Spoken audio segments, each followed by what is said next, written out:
BBC Nepali सेवाको साँझ पखबाट गनी अन्सारीको नमस्कार। आज कार्यक्रममा पार्टी विभाजन सहज बनाउने अध्यादेश जारी भएकै दिन माधव नेपाल र महन्त ठाकुर समूहद्वारा दल दर्ताका लागि निर्वाचन आयोगमा छुट्टै निवेदन।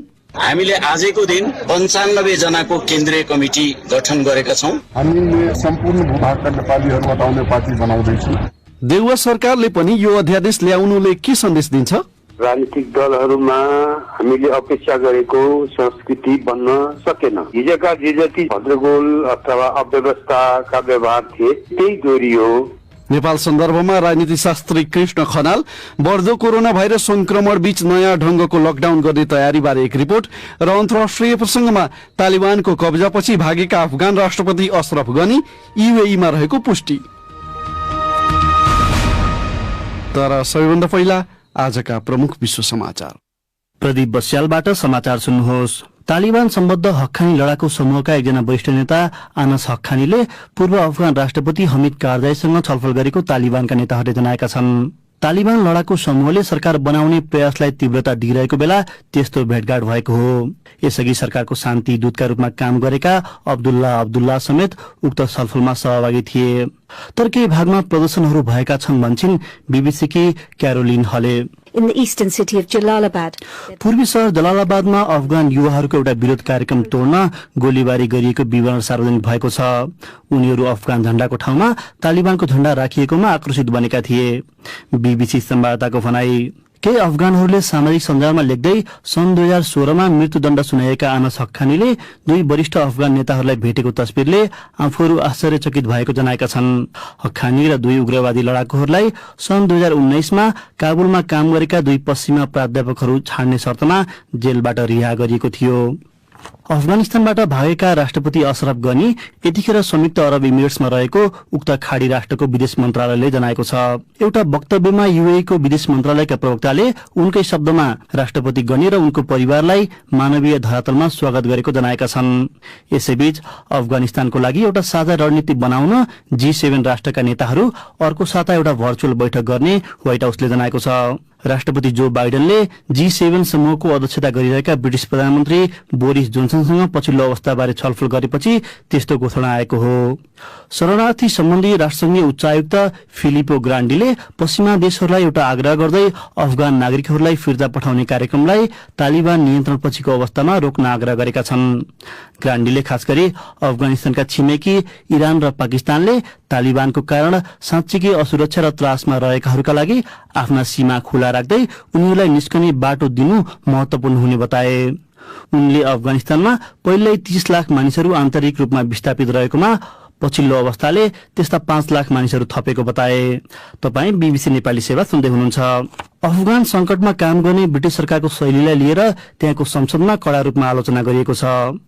आपतकालीन रूपमा डाकिएको एउटा सत्रमा पूर्व प्रधानमन्त्री टेरिजा मेले सेना फिर्तीका सन्दर्भमा अमेरिकाको निर्णय स्वीकारेर अघि बढ्ने युके सरकारको नीतिको आलोचना गरिन्। त्यस्तो कदम सफल हुने निकै कम सम्भावनाका बीच एकै रातमा सबै कुरा ठिक हुने जसरी सोचिएको उनले बताइन्। उनले पश्चिमाहरूले आफ्ना मूल्य मान्यताको प्रतिरक्षा गर्ने विषयमा यसले के सन्देश दिनेछ भनेर प्रश्न गरेकी थिइन्। उनी पछि प्रधानमन्त्री बोरिस जोन्सनले अमेरिका बिनै आफ्ना सैनिक राख्ने बारे भने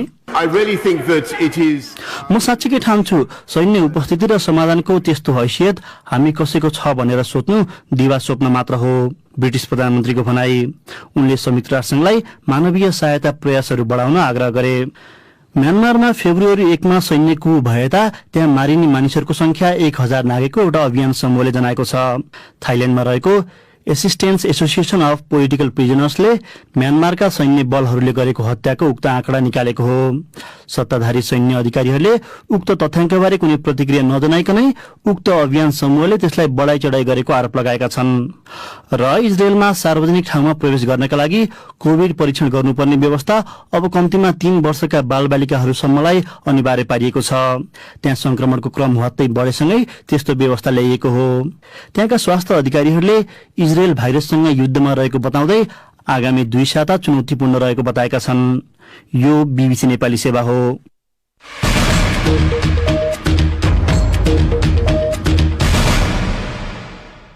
साँझपखमा पुनः स्वागत छ। चर्को आलोचना बीच प्रधानमन्त्री शेरबहादुर देउवा नेतृत्वको सरकारले दल विभाजन सहज हुने गरी अध्यादेश जारी गरेकै दिन 2वटा नयाँ पार्टी दर्ताका लागि निर्वाचन आयोग पुगेका छन्। मन्त्री परिषदको सिफारिशमा राष्ट्रपतिले राजनीतिक दल सम्बन्धी अध्यादेश जारी गरेपछि नेकपा एमालेको माधव कुमार नेपाल समूह र जनता समाजवादी पार्टी नेपालको महन्त ठाकुर समूहले नयाँ दल दर्ताका लागि निर्वाचन आयोगमा आज निवेदन दिएको बताएका हुन्। निर्वाचन आयोगले आवश्यक प्रक्रिया पूरा गरी दल दर्ता स्वीकृत गरिने जनाएको छ। एक रिपोर्ट। माधव कुमार नेपाल समूहले नयाँ पार्टीको नाम नेकपा एमाले समाजवादी राखेर दल दर्ताका लागि निर्वाचन आयोगमा निवेदन दिएको छ। दल दर्ताका लागि आयोग पुगेका नेता मध्ये एक राजेन्द्र पाण्डेले नेकपा एमालेका अध्यक्ष केपी शर्मा ओलीको नेतृत्वमा कम्युनिष्ट आन्दोलन अगाडि नबढ्ने देखेर छुट्टै दल दर्ताको निर्णय लिएको संचारकर्मीलाई बताए। वरिष्ठ नेताका रूपमा पूर्व प्रधानमन्त्री झलनाथ खनाल रहने गरी बनाइएको नयाँ पार्टीको केन्द्रीय कमिटिबारे उनले भने, बाँकी सबै केन्द्रीय सदस्यहरू छौं र सँगसँगै हामीले आजको दिन 95 जनाको केन्द्रीय कमिटी गठन गरेका छौं र त्यो केन्द्रीय कमिटिको नाम तपाईलाई हामी पछाडि सार्वजनिक गर्नेछौं। साबिक एमालेका 58 जना केन्द्रीय सदस्य भएर दल दर्ताका लागि निवेदन दिएको बताउँदै उनले आफूहरूसँग अहिले 31 जना सांसद रहेको दावी गरे। तत्कालीन प्रधानमन्त्री ओली विरूद्ध अविश्वासको मत दिन साथ दिएका भीम रावल लगायत केही नेता कतापट्टि हुने भन्ने बारे पाण्डेले केही बताउन चाहेनन्। अर्कोतिर जनता समाजवादी पार्टी नेपालको महन्त ठाकुर समूहले पनि आजै नयाँ दल दर्ताका लागि आयोगमा निवेदन दिएको छ। ठाकुरको नेतृत्वमा नयाँ पार्टीको नाम जनता समाजवादी पार्टी लोकतान्त्रिक र चुनाव चिन्ह साइकल प्रस्ताव गरिएको छ। वरिष्ठ नेता राजेन्द्र महतो रहने गरी 24 सदस्यीय कार्यकारिणी समिति बनाइएको नेताहरूले बताएका छन्। दल दर्ताका लागि आयोग पुगेका नेता मध्ये एक उमा शंकर अर्गरियाले भने, हामीले सम्पूर्ण भूभागका नेपालीहरू हटाउने पार्टी बनाउँदैछौँ। यसमा मधेस छ, आदिवासी छ, जनजाति छ, सबलाई हटाउने पार्टी हामी बनाउँदैछौँ। तर त्यहाँनिर ह्याक्रम थियो।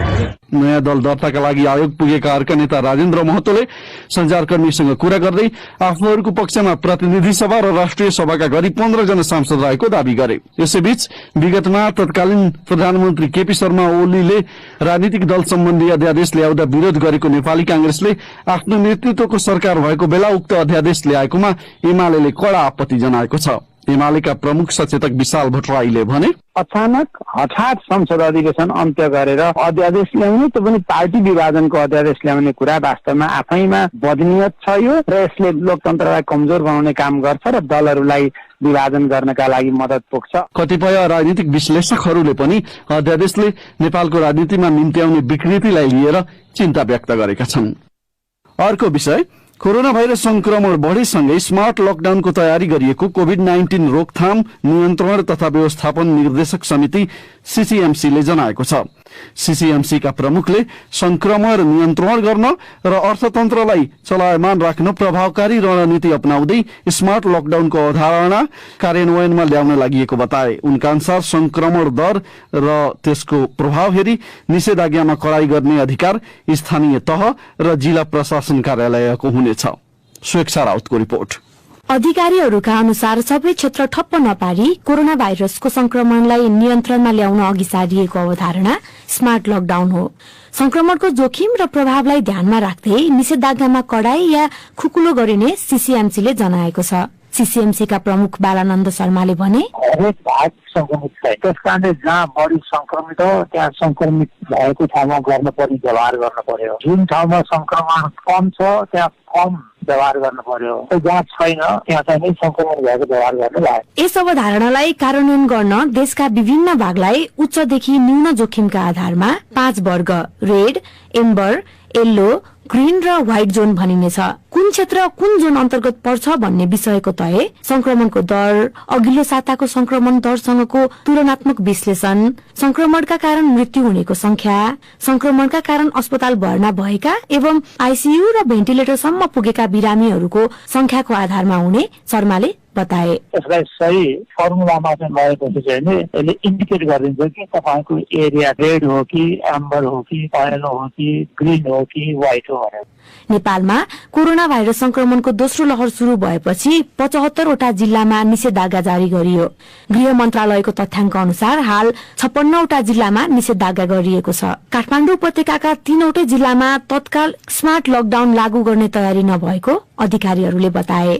काठमाडौँ, भक्तपुर र ललितपुरमा भदौ 8 गतेसम्म गत साउन 28 गते जारी निषेधादेश लागू छ। काठमाडौँका प्रमुख जिल्ला अधिकारी काली प्रसाद पराजुलीले हाललाई यसअघि जारी गरेको अवधारणा प्रभावकारी देखिएको बताए। 8 गतेसम्ममा हामीले अनुगमन पनि गरिरहेका छौँ होइन। भिडभाड नियन्त्रणका गतिविधिहरू पनि भइरहेको छ, जनचेतनामूलक कार्यक्रम सञ्चालन भइरहेको छ, मास्क वितरण अभियान भइरहेको छ। यही मोडालिटीमा जान्छ। अब 8 गतेपछि हेर्नु दिन्छौँ। काठमाडौँ जिल्लाको हकमा महानगरपालिका सहित अन्य नगरपालिकाहरूबाट आएका संक्रमण सम्बन्धी तथ्याङ्कको विश्लेषण भइरहेको पराजुलीले बताए। भक्तपुरका प्रमुख जिल्ला अधिकारी प्रेम प्रसाद भट्टराईले भने अर्थतन्त्र व्यवस्थापनका लागि भए पनि तत्काल निषेधाज्ञामा कडाई गर्न नमिल्ने बताए।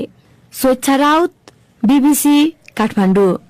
अब सुनौ तपाईहरूले नै पठाएका प्रतिक्रिया साथीहरू रमा पराजुली र स्वेच्छा राउतबाट। सर्वोच्च अदालतले 40 माइक्रोन भन्दा पातलो प्लास्टिक प्रयोग हानिकारक भन्दै प्रतिबन्ध लगाउन सरकारका नाममा यसै हप्ता अन्तरिम आदेश जारी गरेको छ। हानिकारक प्लास्टिक प्रयोग प्रतिबन्ध गर्न कसले कस्तो भूमिका खेल्नुपर्छ जस्तो तपाईलाई लाग्छ भनेर आज हामीले फेसबुक र ट्विटरमा सोधेका थियौं। प्राप्त जवाफमध्ये केहीलाई हामीले यहाँ समेटेका छौं। ट्विटरमा गोविन्द बेलबासे लेख्छन्, दायित्व निर्वाह गर्न नचाहने सरकारलाई न्यायिक अग्रसरताका आदेशले सुधार्न सक्छ, तर महिने पिछेका नयाँ आदेशमा उपलब्धि भन्दा बढी बौद्धिक विलासिता झल्कन थालेको छ। न्यायिक अग्रसरताप्रति जनतामा वितृष्णा जाग्ने हो कि भन्ने चिन्ता लाग्न थालेको छ। न्यायिक अग्रसरताको मर्म जोगाउन जरुरी छ। कमान सिंह पाखरिनको तर्क छ, हानिकारक प्लास्टिकलाई पसलले बिक्री गर्न र हामी उपभोक्ताले प्रयोग गर्न छोड्नुपर्छ। त्यसको विकल्प रोज्नु र खोज्नु पर्छ। अनि हामी उपभोक्ताले प्रयोग नै नगरेपछि त्यसलाई प्रतिबन्ध गराइरहनै पर्दैन। बिक्री हुन छाडेपछि, प्रयोग गर्न छोडेपछि विस्थापित भइहाल्छ। भोजराज भण्डारीको धारणा छ, यसका लागि सरकारले नीतिगत व्यवस्था गर्नुपर्छ। उत्पादक कम्पनीहरूले त्यही अनुरूप उत्पादन गर्ने र हामी आम उपभोक्ताले पनि अब साना प्लास्टिकको प्रयोग गर्ने बानी बिस्तारै कम गर्दै जानुपर्छ। हाम्रो फेसबुक पेजमा सविता शर्मा पोखरेल लेख्छिन्, सकिन्छ भने प्लास्टिकको झोलाको साटो फरक खालको झोला बनाउन प्रोत्साहन गर्ने, होइन भने 40 माइक्रोन भन्दा माथिका झोला बनाउन सहुलियत प्रदान गर्ने। व्यवसाय नै बन्द गर्दा रोजी रोटी गुम्ने अवस्था नहोला भन्न सकिन्न। यो कुरालाई मध्यनजर गरी कार्यान्वयन गर्न सकिन्छ। अनिता रुचालको सुझाव छ, सकेसम्म प्लास्टिक उत्पादन गर्ने कम्पनी कम गराउने र धेरै जुट ब्याग बनाउने कम्पनीमा जोड दिने। प्लास्टिक र जुटका ब्यागहरू पुनः प्रयोग गर्न सकिन्छ भन्ने सन्देश झोलामा टाँसिदिने।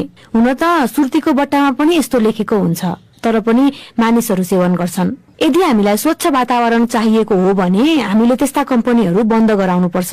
अनि मात्र प्लास्टिकको अभाव भई मानिसहरूले प्लास्टिकलाई पुनः प्रयोग गर्छन् र वातावरण प्रदूषित हुने क्रम कम हुँदै जान्छ। लक्ष्मण बहादुर सुनारले लेखेका छन्, सबभन्दा पहिला ग्राहक आफै सजग हुनुपर्छ। सामान खरिद गर्न एउटा छुट्टै कपडाको झोला बनाउनु पर्छ। दैनिक उपभोग्य वस्तु खरिद गर्दा घरबाट अनिवार्य कपडाको झोला प्रयोग गर्ने। सबै उपभोक्ताले यसो गरे प्लास्टिक आफै विस्थापित हुन्छ र पर्यावरणलाई पनि असर पर्दैन। रञ्जिता शर्माको मत छ, 40 माइक्रोनको प्लास्टिक हानिकारक छ भन्ने कुरा मान्छेलाई थाहा हुँदा हुँदै बेवास्ता गर्नु मूर्खता हो। व्यापारीले प्रतिबन्धित प्लास्टिक बिक्री नगर्नु नै उत्तम हुन्छ। सरसामान किनमेल गर्न जाँदा घरबाटै झोला लिएर जानु बुद्धिमानी हुन्छ। आफ्नो स्वास्थ्यका लागि आफै लागौं। तपाईँ बीबीसी नेपाली सेवाको साँझपख सुनिरहनु भएको छ। अब नेपाल बाहिरका केही विषय। तालिबान समूहको कब्जापछि अफगानिस्तानबाट भागेका राष्ट्रपति अशरफ गनी हाल संयुक्त अरब एमिरेट्समा रहेको उक्त खाडी राष्ट्रको विदेश मन्त्रालयले जनाएको छ। यूएईले उसकै शब्दमा राष्ट्रपति गनी र उनको परिवारलाई मानवताका आधारमा स्वागत गरेको एउटा वक्तव्यमा विदेश मन्त्रालयका प्रवक्ताले जनाएका छन्। यसैबीच विद्रोही पक्षका एक कमाण्डर तथा हक्कानी सञ्जालका वरिष्ठ सदस्य अनस हक्कानीले अफगानिस्तानका पूर्व राष्ट्रपति हमिद कारजाईलाई भेटेको स्थानीय सञ्चार माध्यमले जनाएका छन्। बीबीसी विवरणमा आधारित रिपोर्ट सुनौ प्रदीप बस्यालबाट। उक्त भेटवार्ताको तस्बिर अनलाइनमा साझा भइरहेको छ, तर त्यहाँ के कुरा भयो भन्ने स्पष्ट हुन सकेको छैन। अमेरिकाले आतंकवादी संगठनको संज्ञा दिएको हक्कानी सञ्जालले अफगानिस्तान पाकिस्तान सीमामा तालिबानको वित्तीय एवं सैन्य सम्पत्तिको रेखदेख गर्ने गर्छ। र यो समूह उक्त क्षेत्रकै सबैभन्दा शक्तिशाली अतिवादी संगठनका रूपमा परिचित छ। पछिल्ला वर्षहरूमा उसलाई अफगान सुरक्षा बल र पश्चिमा राष्ट्रका सहयोगीहरूमाथि गरिएका केही निकै हिंसात्मक आक्रमणहरूको लागि जिम्मेवार रहेको बताइन्छ। कारजाईले सन् 2001 देखि सन् 2014 सम्म अफगानिस्तानको नेतृत्व गरेका थिए।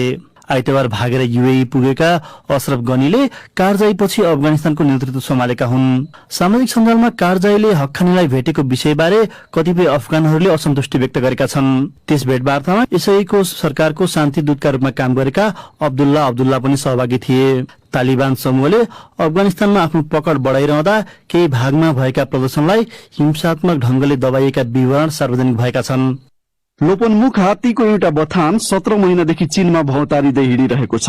त्यो बथानले नयाँ अनि साहसिक यात्रा तय गरेको छ। प्राकृतिक वासस्थान भन्दा बाहिर 100 किलोमिटर भौतारिएपछि अन्ततः आफू बस्ने आरक्षण क्षेत्रतर्फ फर्कन थालेको चीनिया अधिकारीहरूले बताएका छन्। बीबीसी विवरणमा आधारित रिपोर्ट सुनौ रमा पराजुलीबाट।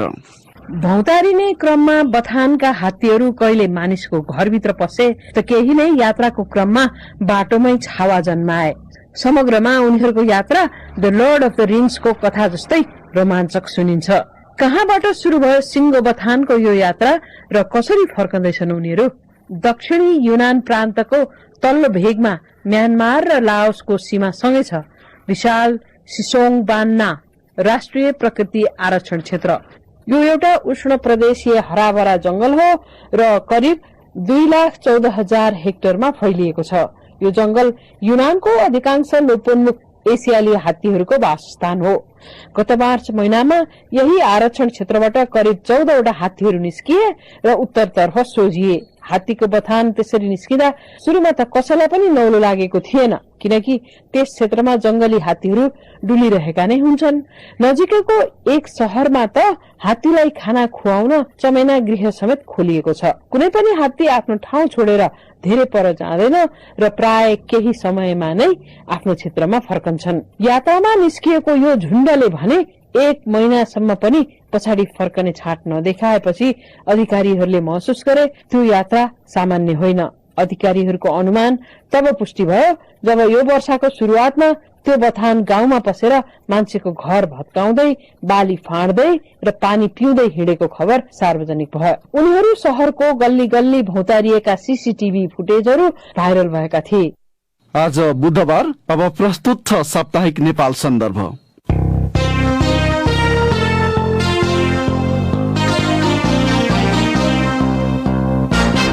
नेपाल सन्दर्भबाट प्रदीप बस्यालको नमस्कार। दल विभाजन सहज हुने गरी सरकारले ल्याएको अध्यादेश जारी भइसक्दा धेरैले प्रधानमन्त्री शेरबहादुर देउवालाई केपी ओलीकै बाटो हिँडेको आरोप लगाएका छन्। त्यसो त अहिले सत्ता गठबन्धनमा रहेका यिनी नेताहरूको आलोचनापछि 1 वर्ष अघि फिर्ता लिएको त्यस्तै अध्यादेशमा दल फुटाउनका लागि केन्द्रीय समिति र संसदीय दल दुवैमा 40% आवश्यक पर्ने प्रावधानलाई कुनै एकमा भए पुग्ने व्यवस्था राखिएको थियो। देउवा सरकारले यसपालि त्योभन्दा निकै अघि बढेर केन्द्रीय समिति वा संसदीय दलमा 20% चाहिने व्यवस्था अध्यादेशमा राखेको छ। आजै नेकपा एमाले र जनता समाजवादी पार्टीको असन्तुष्ट समूहले नयाँ दल गठनको बाटो रोजेसँगै त्यसको तत्काल असर देखा पर्न शुरू भइसकेको छ। तर धेरैको चिन्ता सत्ता जोगाउनका लागि संसद छलेर ल्याइने यस्ता उपायको नराम्रो असर संसदीय राजनीति र लोकतन्त्रमाथि दीर्घकालसम्म पर्छ भन्ने छ। साप्ताहिक नेपाल सन्दर्भका लागि यसै विषयमा कुरा गर्न हामीले राजनीति शास्त्री कृष्ण खनाललाई केही बेर अघि टेलिफोन मार्फत सम्पर्क गरेका छौं। सुरुमा हामीले उनलाई सोधेका छौं कि अब सत्ताका लागि जे पनि गर्ने 2048 साल पछिको प्रवृत्ति पुनरावृत्ति हुन थालेको हो। एक प्रकारले अब पुनरावृत्ति नै भयो। राजनीतिक दलहरूमा हामीले अपेक्षा गरेको संस्कृति बन्न सकेन। त्यसैले हिजोका जे जति चाहिँ नि भद्रगोल अथवा अव्यवस्थाका व्यवहार थिए त्यही दोहोरियो।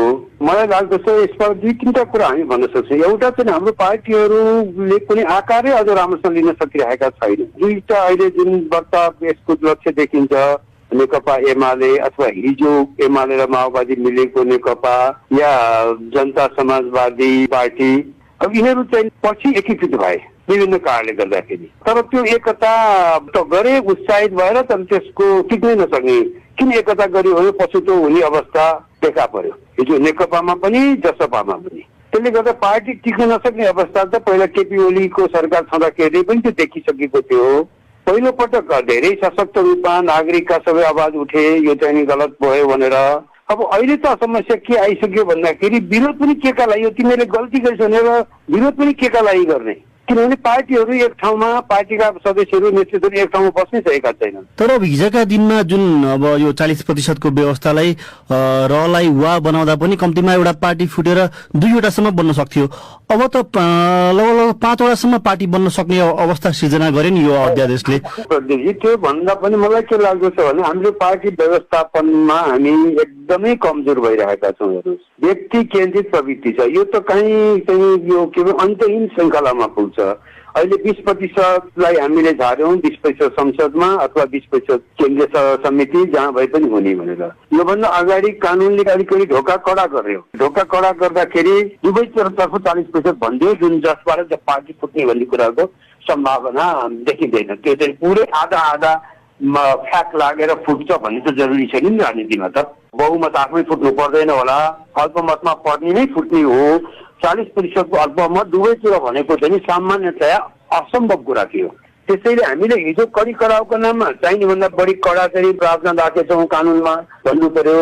अब अहिले चाहिने भन्दा हदैसम्मको फेरि 20% दिनमा भए पनि हुन्छ भनिदिने बित्तिकै यसो कुनै सीमा नै बाँकी रहेन। त्यो 20% मात्रै भोलि 10% झारे पनि यो अन्त्यहीन श्रृङ्खलाको अवस्था देखा परे जस्तो लाग्दछ मलाई। अलिकति ठुलो चित्रमा हेर्दाखेरि जुन अब संसदलाई उपेक्षा गरेर जसरी अध्यादेश ल्याइएको छ, त्यसले अब हाम्रो संसदीय व्यवस्था, अब संसदीय मूल्य मान्यताकै उपेक्षा भइरहेको या संसदको 2 पटक अदालत पुगेर बिउताइएको संसदको अस्तित्व नस्वीकार्य जस्तो देखिन्न? होइन दिदी, यो वास्तवमा हामीलाई हिजोको अवस्थामा केपी ओलीको व्यवहारका कारणले हामी सबै नागरिकलाई सडकमा जानु पर्यो, बाध्य भयौँ।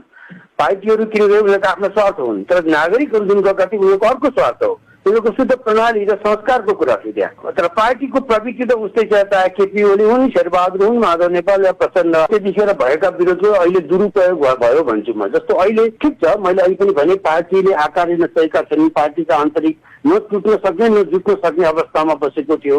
यस्तो अवस्थामा पार्टी रहेर पनि संसद पनि चल्न सक्ने, सरकार पनि चल्न सक्ने अवस्था पनि त्यहाँ निर्माण भएको थियो। तर सरकारले गर्नु पर्थ्यो के भन्दाखेरि यसलाई संसदबाटै लैजानु पर्थ्यो नि त। भनेपछि यसले के देखाउँछ भन्दाखेरि संसद र एउटा मुलुकको राजनीतिक प्रणालीलाई चाहिँ उपेक्षा गर्ने, व्यक्तिगत रूपमा सजिलो बाटो र त्यो पनि अपारदर्शी बाटोबाट काम गर्ने खालको प्रवृत्ति नै दोहोरिन थाल्यो। यही नै बढी हाम्रो राजनीतिक संस्कार बन्ने चाहिँ डर भयो। अहिले भर्खर तपाईँले अब सरकारलाई परेका असहजताका कुरा पनि एउटा उठाउनु भयो।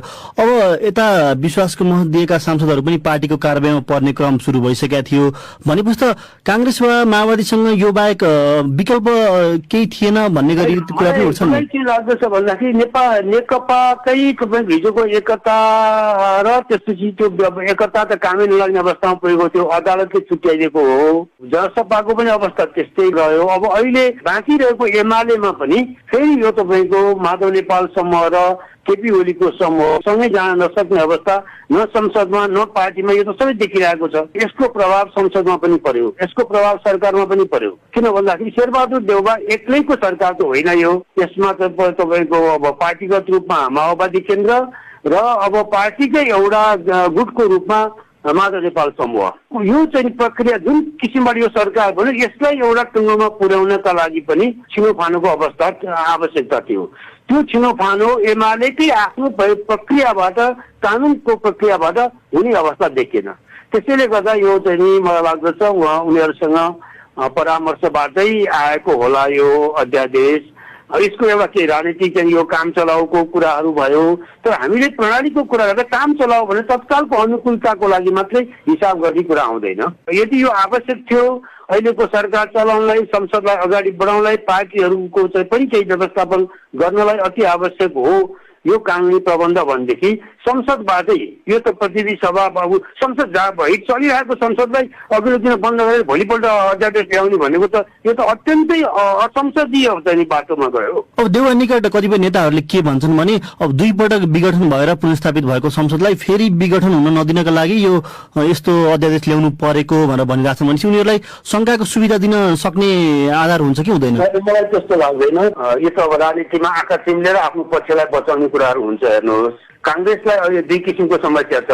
एकातिर तपाईको देउबाको पक्षका मानिसहरू छन्, उनले जसरी पनि देउबाले गरेको कुरालाई चाहिँ ढाकछोप गरेर रक्षात्मक रूपमा उभिनु पर्ने छ भने अर्को पार्टीगत रूपमा पनि उनीसँग असहमत भएको समूहलाई पनि फेरि सिंगै नेपाली कांग्रेसलाई घाटा हुने गरेर बोल्न पनि सक्दैनन्। हेर्नुहोस्, संसदलाई बाट लैजान सकिँदैन थियो, संसद चल्दैन भनेदेखि त ठिक छ, हिजो केपी ओलीले चलाउन सक्दैन, आज त्यसको विकल्प रूपमा तयार भएको शेरबहादुर देउवाले पनि चलाउन सक्दैनन् भने त चुनावमै जानुपर्छ। त चुनावमा जानै हुँदैन भन्ने कुरा पनि होइन। संसद चल्दैन फेरि विघटनमा जान्छ भने यस्तो खालका चाहिँ तर्कको पत्याउन विश्वास गर्ने आधार म देख्दिनँ। कृष्ण खनालजी, अब एउटा अलि ठुलो चित्रमा फर्केर हेर्दाखेरि चाहिँ अब सत्तामा भएको एउटा दलले अर्को पार्टी विभाजन हुन सक्ने गरी यस्ता व्यवस्थाहरू ल्याउनलाई चाहिँ अब त्यो गरिमामय पदमा बस्नेहरूकोले अब कति नैतिक कति अनैतिक भनेर भन्न मिल्ला होइन। यो अब नेपालको राजनीतिमा नैतिकताको कुरै नगर्नु। हेर्नुहोस्, केही कुरा टुङ्गो लगाउन सक्नु पर्यो कि त पार्टीको यो चाहिँ विभाजनको बाटै बन्द गर्न सक्नु पर्यो। होइन भनेदेखि जो कोही मानिसलाई चित्त बुझ्यो भने पार्टी छोड्न सक्छ, छोडेर सांसद पद नजाने विकल्पमा जानु पर्यो कि होइन भनेदेखि तपाईँको पार्टी विभाजनको बाटै बन्द गरिदिनु पर्यो। जस्तो हिजो बाबुराम भट्टराईले रूपान्तरित चाहिँ व्यवस्थापिकाको सांसद पद त्याग गरेर नयाँ पहल सुरु गरेका थिए कि त्यो खालको बाटो अपनाउनु पर्यो। त्यो अत्यन्तै राम्रो। पार्टीसँग असहमति भइसकेपछि एउटा सबभन्दा राम्रो उदाहरण बाबुराम भट्टराईले पेश गर्नुभएको थियो। एउटा बाटो त्यो, तर राजनीति आदर्शको बाटो हेर्दैन। हेर्नुहोस्, एकदमै तत्कालको सहर छ, लेनदेनको बाटो हेर्छ। यसमा चाहिँ तपाईँको एमाले फुटाउने मात्रै कुरा होइन, यो हतियार भोलि काङ्ग्रेसलाई पनि लगाउन सक्दछ नि त। तपाईँ एकछिन भन्नुहोस् त, हिजो केपी ओलीले दिएको जवाब के थियो अध्यादेश ल्याउँदाखेरि? पनि होइन, एमाले यो नेकपा फुटाउने अर्को पार्टीलाई फुटाउनलाई पो भनेर थियो त। तर आखिर त त्यो अस्त त अर्को चाहिँ रूपबाट एमालेकै विरुद्ध प्रयोग हुन लाग्यो। भोलि काङ्ग्रेसको विरुद्ध यो अस्त्र प्रयोग हुँदैन भनेर ग्यारेन्टी कसरी गर्न सकिन्छ र? भइरहेको संसदको ढोका बन्द गरेर यो गर्ने भनेको भोलि पार्टी काम लाग्ने पार्टीको ढोका बन्द गर्ने, अदालत काम लाग्ने अदालतको ढोका बन्द गर्ने, यसरी जाने हो भने कहाँ लोकतन्त्र, कहाँ उत्तरदायी सरकार, कहाँ यी सबै संस्थाहरूको कुरा रहेर संविधान कानुनले देखाएको संस्थागत प्रक्रियाको बाटो छलेर राजनीति गर्ने, शासन गर्ने, सत्ता चलाउने जुन प्रवृत्ति आयो यो चाहिँ डरलाग्दो कुरा हो। हेर्नुहोस्, अन्तिममा कृष्ण खनालजी, अब यी सबै परिदृश्यहरू हेर्दाखेरि चाहिँ अब संसदीय व्यवस्थाका हिमायती भनिने अब पहिले एमाले यस्तै अध्यादेश ल्यायो, अहिले काङ्ग्रेसले नेतृत्वमा हुँदै यस्तै अध्यादेश आएको छ भनेपछि अब सरकार ढल्ने अवस्था नै यी संसदीय मूल्य मान्यताका हिमायती भनिने पार्टीहरूले चाहिँ त्यसको मूल्यको पक्षमा उभिनु पर्ने आँट गर्नु पर्थ्यो कि पर्थेन? यो त अब कसरी भन्न सकिन्छ र? अहिले हेर्नुहोस्, अब तुलनात्मक रूपमा हेर्दाखेरि नेपाली काङ्ग्रेसको इतिहास अलि लामो छ। अब कम्युनिस्ट पार्टीको इतिहास लामो छ, तर एमाले अथवा नेकपा विभिन्न चाहिँ उनीहरूको धारबाट बन्दै आएको हुनाले उसको इतिहास अविच्छिन्न इतिहास छैन काङ्ग्रेसको जस्तो। विभाजनका चुनौती त काङ्ग्रेसले पनि हिजो क्षेत्रको विभाजनै भएको, तर संसदीय प्रणालीको कुरा गर्दाखेरि त काङ्ग्रेसको स्थापना कालदेखिको एउटा मूल्य हो। मलाई लाग्दैन आज काङ्ग्रेस त्यसमा छ कि छैन। काङ्ग्रेसको नेतृत्वका बारेमा गम्भीर चुनौती छ, खास गरेर अहिलेका प्रधानमन्त्री शेरबहादुर देउवा। उनीसँग कुनै संस्कृति, संसदीय संस्कृति र त्यो संसदीय मूल्यलाई बोध छ जस्तो मलाई लाग्दैन। उनका सबै व्यवहारले संसदीय मूल्य बोध देख्दिन। उनले प्रष्टसँग माधव नेपाललाई पनि भन्न सक्नु पर्थ्यो, पत्रलाई पनि भन्न सक्नु पर्थ्यो कि यतिखेर म यो बाटो चाहिँ हिँड्न सक्दिनँ, संसदबाटै पारित गरौँ। हस्, कार्यक्रममा सहभागी भइदिनुभएकामा राजनीतिशास्त्री कृष्ण खनाललाई धन्यवाद। र नेपाल सन्दर्भ प्रस्तुत गर्दै थिए साथी प्रदीप बस्याल। एउटा विषय संक्षेपमा, नेकपा एमालेकी नेत्री अष्टलक्ष्मी साक्य बागमती प्रदेशकी नयाँ मुख्यमन्त्री बन्ने भएकी छन्। आजै दिउँसो मुख्यमन्त्री डोरमणि पौडेलले पदबाट राजीनामा दिएका थिए। पौडेलले संसदीय दलको नेताबाट पनि राजीनामा दिएपछि उनको ठाउँमा साक्य निर्विरोध निर्वाचित भएकी थिइन्। संसदीय दलको नेता चयन गर्दै पार्टीले मुख्यमन्त्रीको रूपमा उनलाई अघि बढाउने निर्णय गरेको थियो।